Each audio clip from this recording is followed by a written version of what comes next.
సాయంకాలం 8:30 గంటకి నేను హోటల్కి పోయినాను, బిర్యానీ ప్యాకెట్ తీసుకొని ఇంటికి వచ్చా అని చెప్పి మా అత్తగారు అంటే మా భార్య వాళ్ళ అమ్మ, మేము హెచ్ఎల్ క్వార్టర్స్లో ఉండింది, తీసుకొని పోయి హెచ్ఎల్ హాస్పిటల్లో అడ్మిట్ చేసింది డెలివరీ కోసం.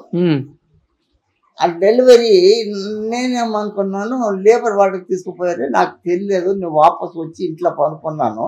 అర్లీ మార్నింగ్ పోయాను. అక్కడ ఒక సిస్టర్, జయమ్మ సిస్టర్ నుండి, సిస్టర్ ఏమైంది? అయ్యో పాపం మీకు 2 ఆడబిడ్డలు, ఏం అలాగంటారు, తక్కువ అనుకున్నారు.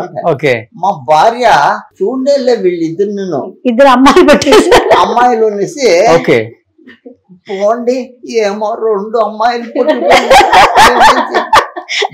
అలాగన్నాము.